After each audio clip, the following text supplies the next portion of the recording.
Okay. Good evening, everyone.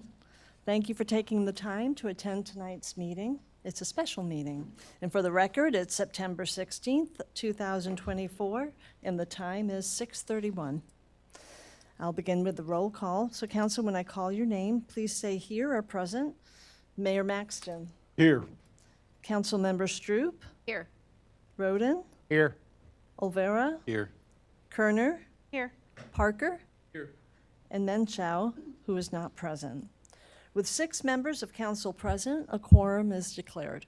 Thank you, Christina. Would everybody please stand and please join me in the Pledge of Allegiance? I pledge allegiance to the flag of the United States of America and to the republic for which it stands, one nation, under God, indivisible, with liberty and justice for all. I would like to thank everybody that's attending tonight's meeting. We do live broadcast this meeting, so I'd like to welcome all those that are joining us here in the council chambers and those that are joining us online. As a reminder, because we are live broadcasting the meeting, if you get an opportunity to speak as part of the meeting, I'd ask that you use the microphone so that those that are watching us will be able to hear also.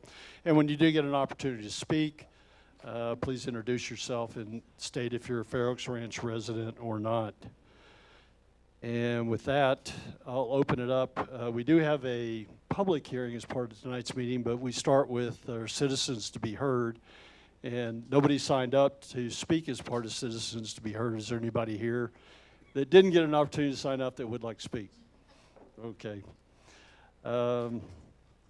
We'll move on to the public hearing, which is the purpose of tonight's meeting. And to start it off, I'll provide a couple comments just based on what I've seen as part of our budget process this year. And I start off by saying that I think we have a really good budget this year. When I look at the budget is really a result of prioritizing the demands that are needed to maintain the priorities of our city. And in meeting those demands, we continue to fund the day-to-day requirements needed to sustain our city and to keep it one of the greatest places to live. And routinely, that's what we hear from our residents.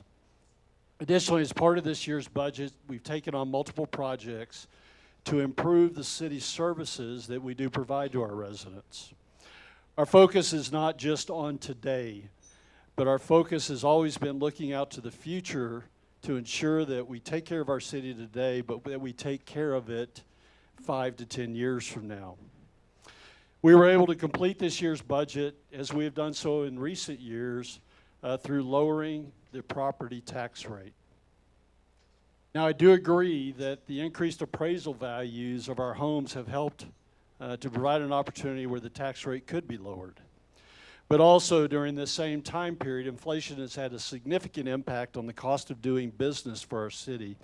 And that, with the inflation, means that it's a higher price for what we need to do for day-to-day operations. But even with increased costs, this council and the staff have found a way to provide the needed services for our city while also providing for the future needs and not increasing the tax burden on our residents. Residents love the city, and for many different reasons, and it is important that we keep that character, and I believe this budget focuses on those needs. I would like to thank the council, and I'd also like to thank our staff for the efforts they put in during the development of this budget. And I'd like to give a special thanks to our finance team for all that they have done and the exceptional work that they have put forward to get us to where we are tonight. So thank you all, and truly it was a team effort. And I'll turn it over to you, Scott, if you have any comments. No, sir. I'll yield my time to the gentle lady from finance.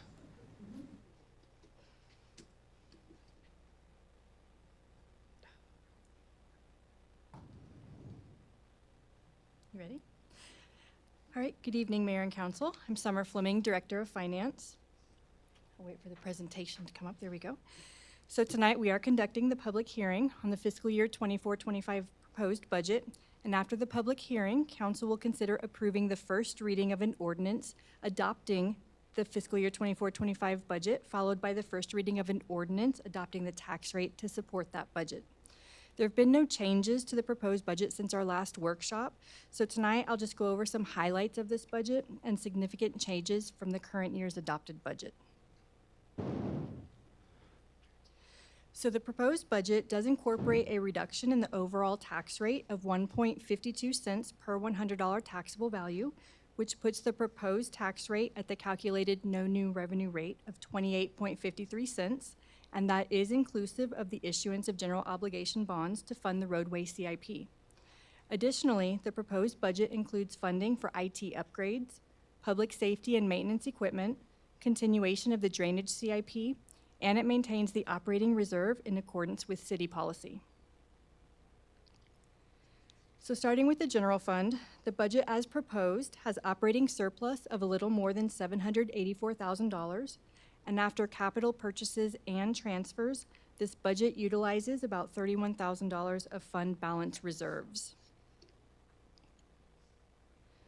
Compared to this year's adopted budget, total general fund revenues are increasing $271,000 or 2.6%, and of that increase, $170,000 is in sales tax revenue. The proposed budget also shows small increases in franchise fees, municipal court revenues, and an $82,000 increase in fees and services for the utility management fee, which is based on utility budgeted revenues. Proposed operating expenditures are increasing $285,000 or 3%. This includes a 3.3% increase in personnel, a 12.6% increase in supplies, maintenance and operations. That's mostly for minor equipment purchases, an increase in street maintenance and funds budgeted for the tree mitigation fund. We have decreases in professional services for the removal of one-time expenditures and decreases in capital purchases and transfers. Now, the general fund has budgeted a $370,000 transfer to the Strategic Projects Fund for the continuation of the drainage CIP, as well as funding for a compensation study, services to update the personnel manual, and services to develop an IT master plan. On September 5th, the city sold general obligation bonds to fund the roadway CIP, and those bond proceeds will be accounted for in the bond capital fund. The 3 roadway projects included in the proposed budget are for the first part of construction at Dietz Elkhorn, design and construction at Battle Intense, and the beginning design for Ammon Road. Now, with this proposed budget, total governmental fund balances are increasing a little over $848,000. I won't go over all the balances on this slide, but the big one is the general fund operating reserve will be increasing to $4.9 million, which represents 6 months operating expenditures, and the unallocated portion of the general fund is projected at $1.87 million. There's also reserves for the tree mitigation fund of $100,000 remaining, and $1.5 million reserved for future capital replacement. Also, the bond capital fund is projected to have $648,000 that will carry forward with the roadway CIP. Are there any questions on the governmental funds proposed budget before we move on to the utility?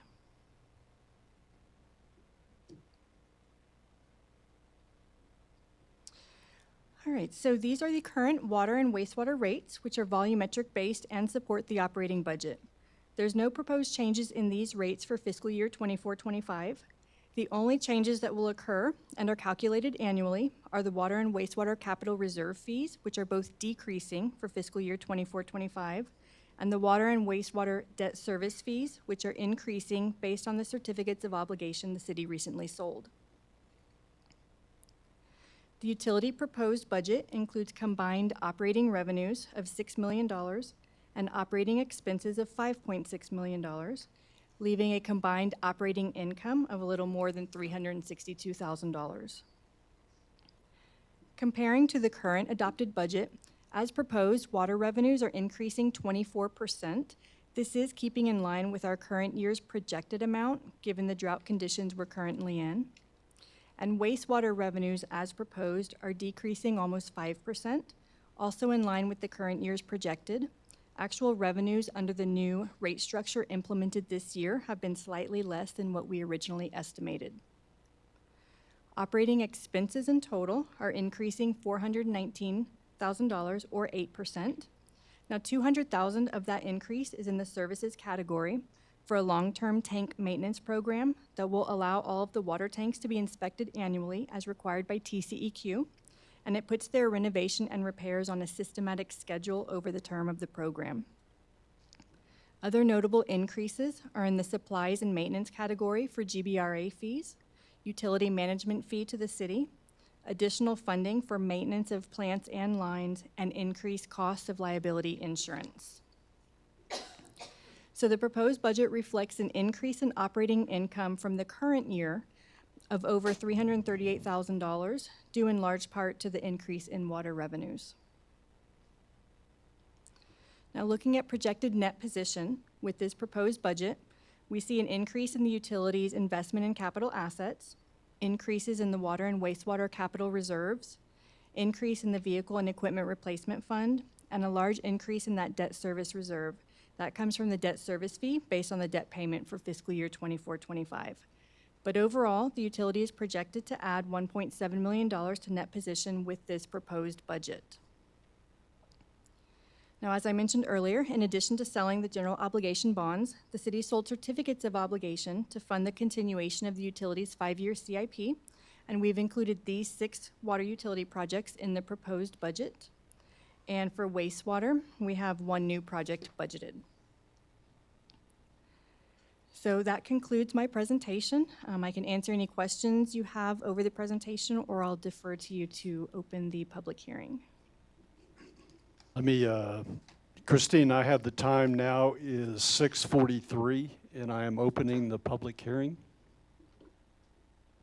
We didn't have anybody sign up to speak as part of the public hearing. Is there anybody here that didn't get an opportunity to sign up that would like to speak as part of this public hearing?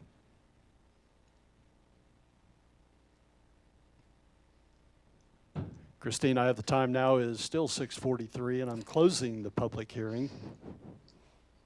And I'll turn it over to council if they have any questions related to the budget. All right. Thank you, Summer. Thank you. I'll stay up here for the next one. With that, we'll move on to the 2 consideration items that we have on the agenda tonight.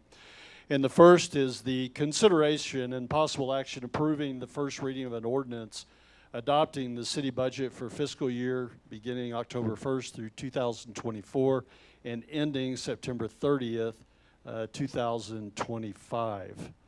And Summer, anything else you need to provide as part of this?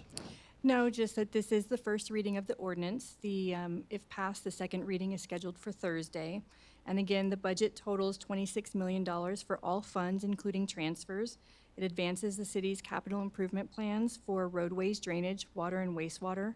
And it continues council's priority of sound financial stewardship by lowering the tax rate while maintaining adequate reserves and a level of service our residents have come to expect. Thanks, So, Summer. no presentation. Any questions, comments from council? And could I get a motion to approve the fiscal year 2024-2025 budget ordinance? I so move. From Laura? From Keith? And any other discussion from council? And I'll turn it over to Christina for the record vote. Council, excuse me.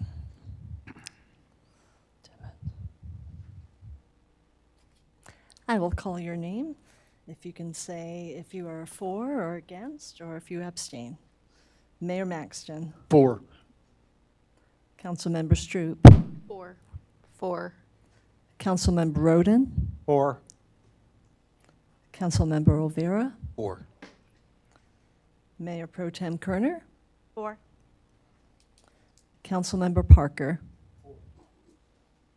And Councilmember Menchow is not here. but the first reading passes with a vote of 6. Thank you, Christina. And with that, we'll move on to the second consideration item that we had tonight, which is the consideration and possible action approving the first reading of an ordinance levying a property tax rate of 28.53 cents per $100 taxable valuation in the City of Fair Oaks Ranch for tax year 2024, and determining due and delinquent dates and providing an effective date. And with that, Summer, anything else? Got anything from, any questions from council? And could I get a motion to approve an ordinance levying could I get a motion to approve an ordinance levying an ad valorem tax rate of 28.53 cents per $100 taxable valuation for tax year 2024, and providing when taxes shall become due and delinquent, and providing an effective date? From Scott, and a second? Second. From Ruben. Any other discussion from council?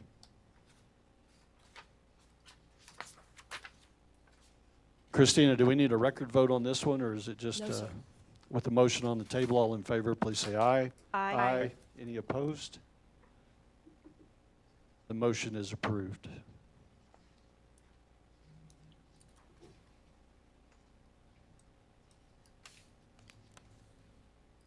Thank you, Summer.